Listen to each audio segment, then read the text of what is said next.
in the neighbouring paddocks there was horses. I didn't like people, like I couldn't relate to people, but these horses I could relate to. And the guy who owned the horses, he was always yelling, "Get out of that paddock!" Like he thought I was crazy. And I'd be in there playing with this stallion, laying under him while he's grazing. There was something, I had this knack. And I remember as a little girl, I still, when I think about that, it moves me because I think, wow, I had so much love then, and I felt then like this is what life should be about. I guess one of my earliest memories is I do remember my father taking me to this man's house, and it was in a stable, and he gave my dad some money, and I was left in the stable with this man.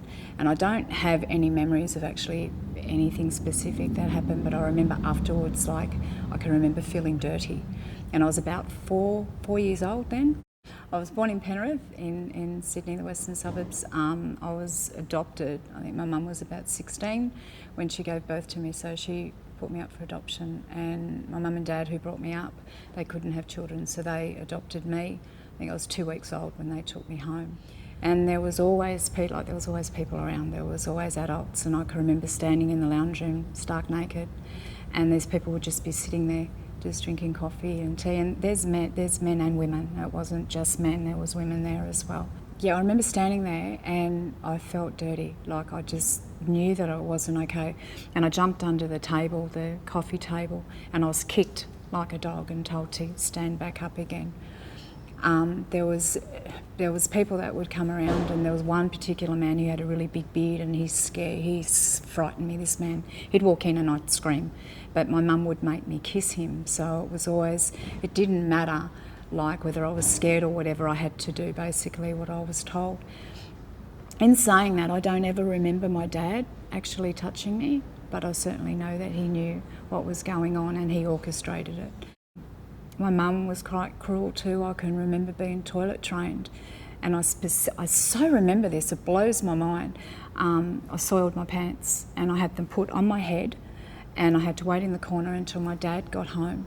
Other times when I'd wet myself, and my father used to like to scare me that I would wet myself, and then I'd get into trouble for wetting myself. When I was a little girl, I had no control over that. And I can remember instances where Mum would take me out the backyard, because we lived on property, and there was my dad's workshop was at the back of the property, and so there was always guys hanging out there, and she'd hold me and she'd hose me like an animal, like if I soiled myself. And there was one particular guy, there was lots of guys there, but there's a couple that really stand out. And there's one particular, he'd be standing there just having a smoke, laughing, these men would just laugh at me, and I'd feel so ashamed because there was nothing I could do. So, and I remember another particular time where I was taken down the back of the property with another little boy. I knew that it wasn't okay, and it wasn't okay to do it to that little boy, but I felt it was okay to do it to me because I was already damaged. That's how I saw myself at such a little age. Dad left when I think I was 8. He moved out, Mum and Dad got divorced, and he ended up with lots of other women. And so of course there was always the rejection issues, and I hated his girlfriends and their kids, and I used to spit at them, and yeah, it was pretty gross, but I don't know, I guess that's how I coped with it. Anyway, this guy was coming to our school, and he was only a young guy, and he'd been in juvie, and I watched him and I thought he had no money and no clothes, and he was dirty and all the rest of it, but nobody bullied him.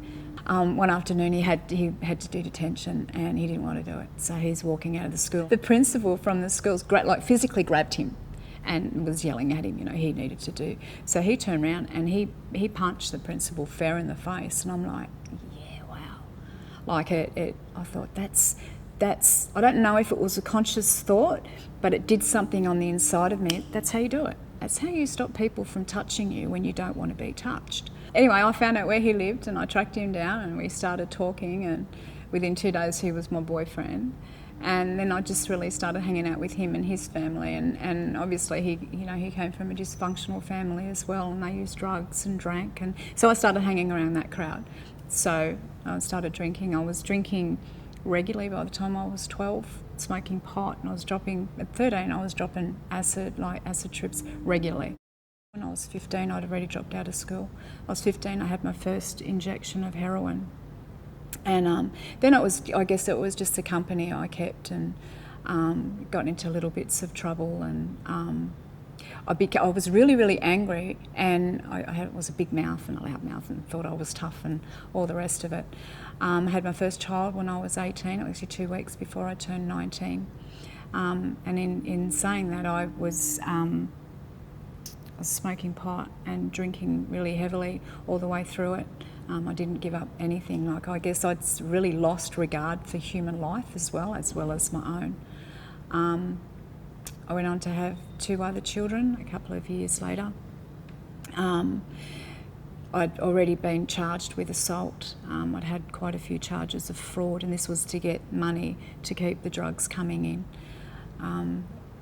I ended up in a relationship with the father of my 2 youngest children.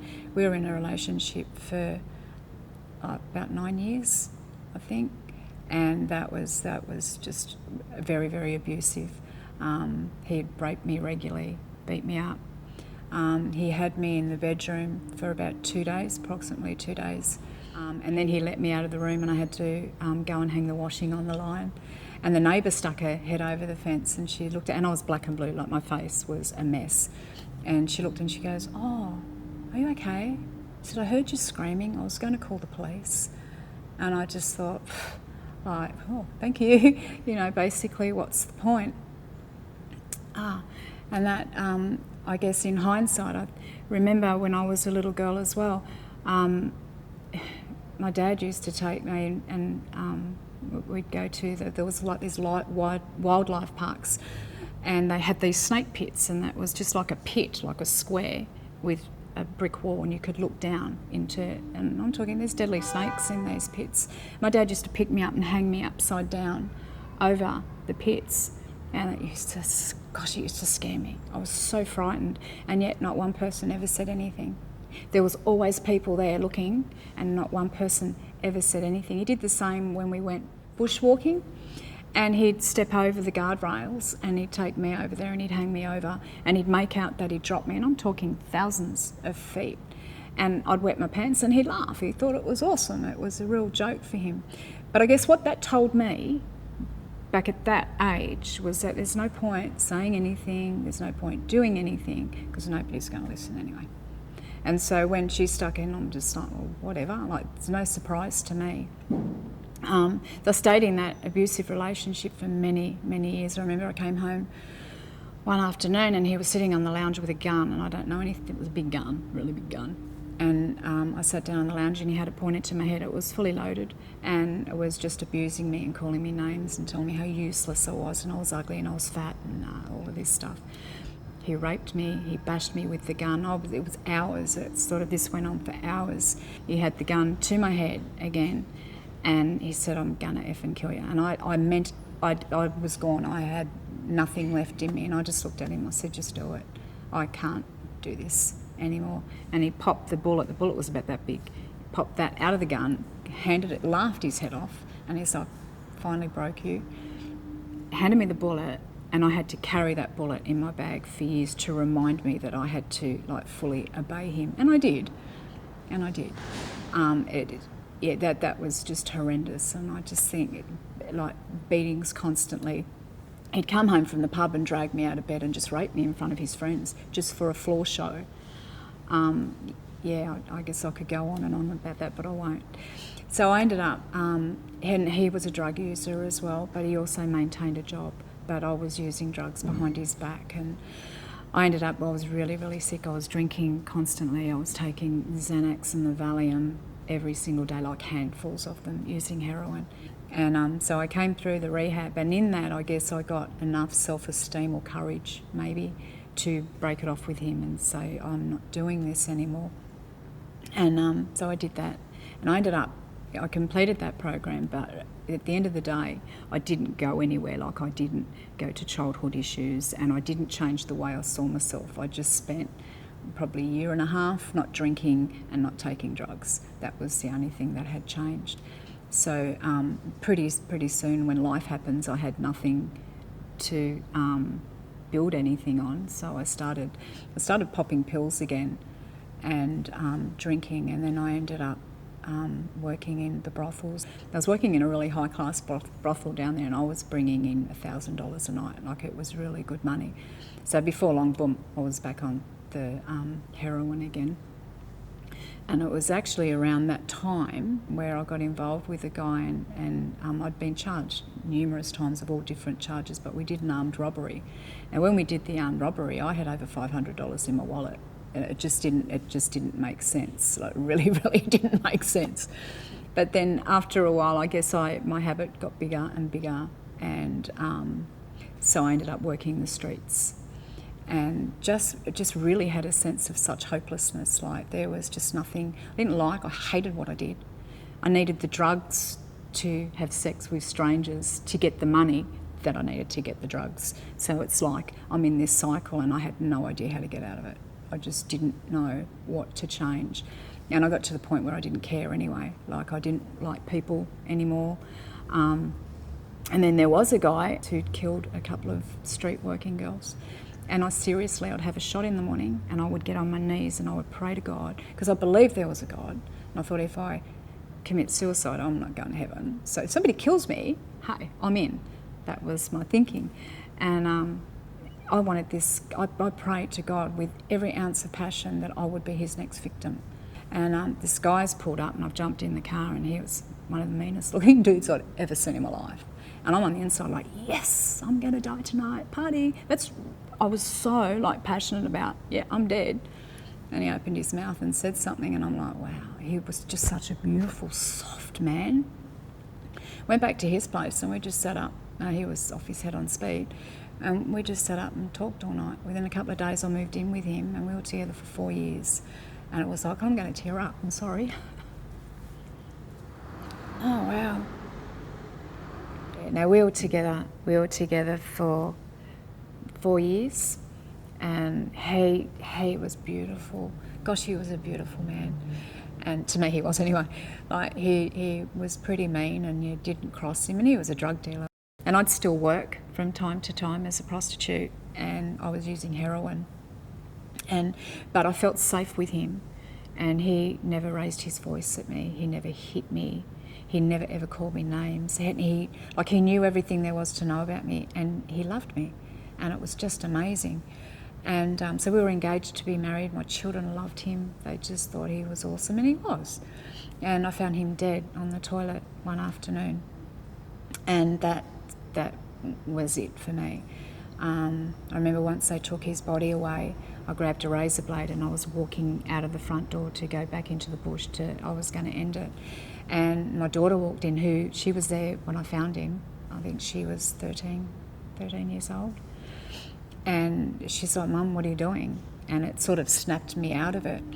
And I also had I believed that I was so dysfunctional and so defective.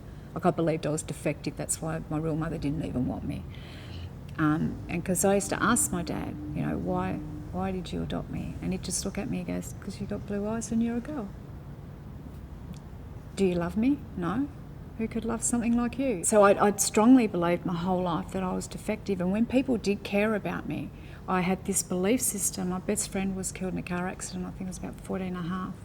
And I started to believe that it was my fault. There was something about me that was so wrong that if you came too close to me emotionally, you'd die. And I lost a lot of people throughout those years. And then when Marcus died, that was it. Not only did I think I was defective, I never ever wanted to experience that kind of pain again. And so I ostracised my children, and I just became like really, really hard. My addiction got worse if it could. I ended up doing the psychiatric wards, in and out of the psychiatric wards. Moved in with this guy. He liked me. Anyway, we moved in a house. I had no interest. I had no interest in men whatsoever. Just work, use, work, use, work, use. And I had attempted suicide a couple of times to no avail, obviously. But I moved in with this guy, and when I'd got out of the psychiatric ward one time, I was on some pretty heavy-duty psychiatric drugs, and I was drinking and using again, and he doped me up. and he had me in the back room for days. And I remember coming to, and the particular drug that I was on, it paralysed me, but I could feel everything. I could not move. I could move my head. I can remember lifting my head, and I remember crying, and he was raping me, and it was hurting. It hurt so bad. And my arms, I couldn't, nothing. I could move nothing, and he just, for days this went on. I ended up back in the psychiatric ward, and I met a guy in there, and I was telling him about it, and he said, I'm going to move in with you and we're going to get rid of him. And I wanted to get rid of him I wanted to kill him. And this guy, I don't know whether he was in that as well, because we never actually discussed murdering him, but that's where I was going with it. I was using, but I was really, really sick, and I was sitting on the lounge, and my friend was sitting next to him. We'll call him Joe, and the other guy, we'll call him George. He was sitting there, and Joe said something to me, and George just turned around and he goes, you want to get your hands off her. Joe's gone, what are you going to do about it? And he gets up and he walks down the hallway, and he comes back with this big lump of wood, and it was one of Marcus's weapons that for some reason I'd kept, as he was trained in martial arts and weaponry and stuff. So he comes down, and as he's walked around here, Joe's got up and he's like, what are you going to do with that? And George has gone, I'm going to effing kill you with it, and smashed him over the head. And it was like, I know it didn't happen in slow motion, but when I remember it, it was like slow motion. And he easily hit him 8 times. I cracked him. His head was completely torn open. There was blood splattered all up. It was even on the ceiling. It was up the wall. It was on the floor. I had tiled floors. There was blood everywhere. And then George sort of came for me, and I stood up and I punched him. He sort of fell back. Then he came at me and punched me. I fell and I sort of hit my ribs as I was going down on the table. And I remember when I was 14, my best friend at the time, Brett, he taught me how to fight. And he said, if you ever hit the deck and you're not out cold, you get back up. And that sort of came to me, so I jumped back up. So I punched him, and he sort of went flying across into the kitchen, up against the cupboards. I ran over, because I actually thought that Joe was dead. I thought, he's gone. I jumped on his head and chest, I couldn't tell you how many times. I opened the drawer to pull a knife out, as I was going to kill him. And out of the corner of my eye, I saw Joe move, so I dropped the knife and went to him. The police arrived, and I was sort of sitting there with a towel around Joe's head. There was blood trickling out the front door. It was incredible, the amount of blood. I was covered from head to toe in blood. My hair was matted, it was horrible. And the police came in, the older police, they both came in with their guns pulled, and the younger one, he dry reached. And the older one was like, is there any dead bodies in there? And I've sort of pointed, I said, yeah, I'm pretty sure he's dead. Like it was like something out of the movies. There was a police helicopter, the roads were cordoned off. It was full on. It was a really, really full on experience. So we had the other guy charged, and I went in charged with the rapes as well. And I was in the hospital, and they did like an examination, and I was bruised and stuff. And I went and spoke to the detective about having him charged for rape. And he just looked at me and he said, well, you're a heroin addicted prostitute. Like, what do you expect? And I was like, okay. So he never got charged with the rapes. I think the most he got charged with was assault, and got an $800 fine. And I was heading down to Sydney to kill my mum and dad. And that's how I found out that my father had passed away. And I was so angry. Gosh, I was angry. It was like, because I wanted to kill him. This time I was living on the streets. I was sleeping on park benches. And again, just absolutely no hope. I had no idea how to get out of this cycle that I was in. Actually, there was a lot of shops that I couldn't walk into. I'd walk in and they'd yell at me to get out. And it was really obvious what I was. I wore skanky clothes. I was a heroin addicted whore, and everybody knew that that's what I was, because that's what I was. And I'd been bashed on the side of the street, raped, urinated on, it just had some horrendous stuff. I was just treated like a leper, basically. And I remember walking down the street one day, and this guy just walked up in the middle of the street. There was people everywhere, spat in my face, and he said, why don't you do something with your life, you filthy whore? And I remember it was like there was me here, the me that dealt with the world, and then there was the me on the inside. I'll never forget it because it really touched something in me. And I remember looking at him thinking, I don't know how. I didn't know how. And then it was only a couple of days later, a lady came up to me. I was in the park and I was there with a client because I needed the money. I was really hanging out for heroin. So I needed the money to have the shot so that I could have sex with the client. So he's there and I was standing there and this lady came up to me, and I wasn't somebody that you would just walk up to and go, hello, have a nice day. It just, you wouldn't. And she came up and she gave me Easter eggs and she told me that Jesus loves me. And it broke me. It really, really touched something in my heart. And then she'd come and find me on the street and she'd just minister to me. She didn't sit there and preach the gospel, but she loved me with this unconditional love. She was amazing, just amazing. And I'd never had that before. But I guess I think because she planted that seed, it ignited something. There was just that tiny little bit of hope. And I thought, okay, all right. And I went and I met Michael Barrett. He's the one who started Transformations. And even getting into the program, I went in there and it was either I was going to do this or I was going to kill myself. That was the decision I'd come to.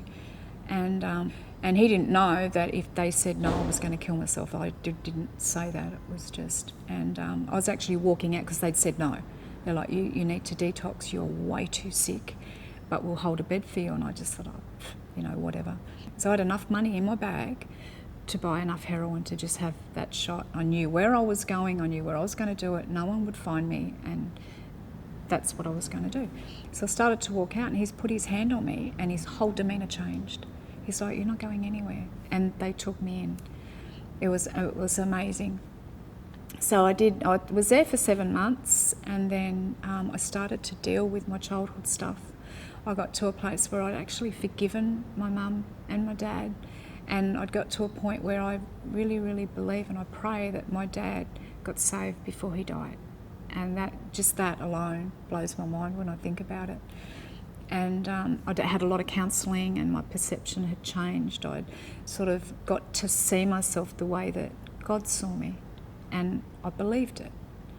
And so I ended up, I had all this healing, and then I wasn't angry anymore. Like I basically I pushed everything down, everything that I was feeling.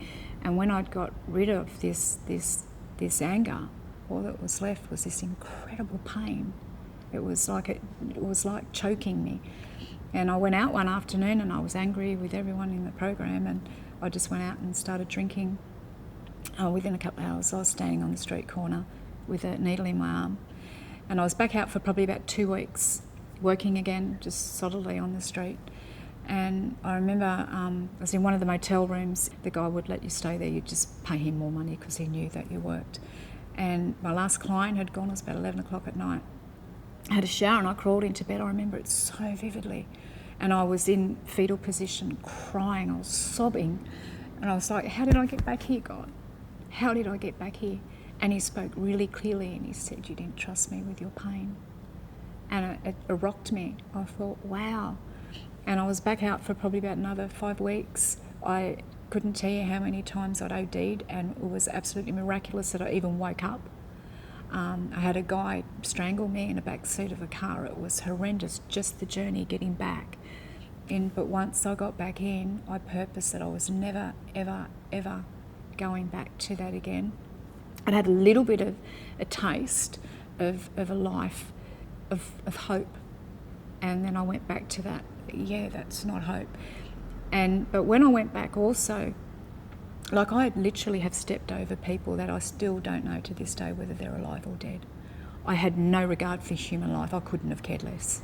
Animals, that was a whole different story. But people, seriously, could not have cared less. And when I came back into the program, I don't know, something on the inside of me, I was like, I want to go back out there and I want to get well and I want to go out there and I want to tell people and I want to show them the hope and the freedom that you can have. You don't have to live in that bondage. You can live free. But the hard things is going to those really deep places, to those painful places, and looking and identifying what you believed because of that experience, and then looking at the truth and believing the truth.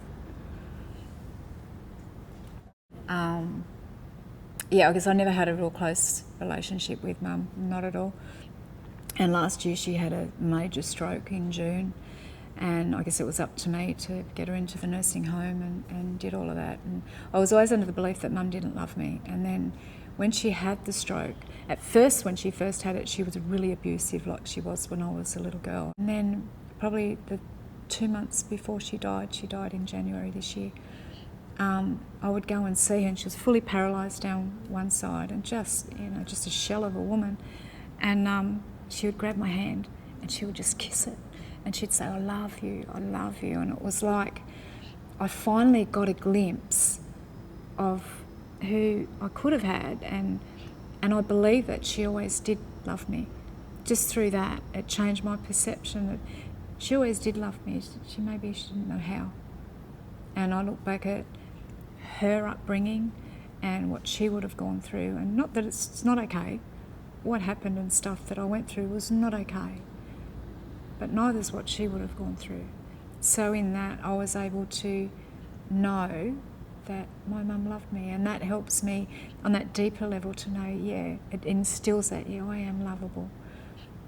She let me pray for her. She was an atheist her whole life, and she let me pray for her in a hospital room, and she said yes to Jesus. So that was awesome. That was amazing. That was so cool. I know that she's there, and that excites me. Now I've done a year of Bible college. That was awesome, and I'm back at Transformations now. I'm the case manager. It just blows my mind how many people I can share out of my own experience and can relate to where they're at based on what I've been through. That's just amazing. God spoke to me one day really clearly, and he said really clearly, he said, I want you to help set men and women free from the lies they tell themselves based on past experiences. What we believe about ourselves will determine where we end up. So I believed that I was ugly, unlovable, defective. It was okay to touch me in places. Sex, that was okay. You could come and buy me, that's all right. It's dirty, ugly, and that's where I ended up. I ended up in the gutter with a needle hanging out of my arm, dirty and ugly, and as a sex object, because that's what I believed. But through the process of the healing and finding out how God sees me, which is the truth, and how opposite it is, I'm not dirty because I've been washed clean. I'm His beloved, so I'm loved. And I believe that. I believe that 100%. And I was looking at the scripture this morning, and it's John 8:32, and it said, and the truth will set you free. And it's so true, because we listen and we hear and we're trained in our minds who we are based on what people say about us. And this starts from, and all it needs to be is, oh, you fat ugly pig, get away from me. That can scar a little girl or a little girl's mind for the rest of their lives, because it's something they believe. But it's not the truth. The truth is you're fearfully and wonderfully made, you're beautiful. And once you get that, you're free. Because it's like those chains and those burdens, they don't bind you anymore. So it's like, yeah, you're free. At the end of the day, man had promised me stuff my whole life and never came through with it. But when I was introduced to Jesus, His promises are real, and that's where the real freedom comes from. My favourite scripture is Numbers 23:19, and it says, God is not a man who shall lie, nor the son of man who shall change his mind. Doesn't He not speak and not act? Does He not promise and fulfil? And I remember reading that early on in the programs. I had such trust issues. I was like, this God. But when I read that, it was like I got a revelation, and I thought, wow, He's not a human, He's not a man. I'm going to give that a go, and He's never, ever, ever let me down.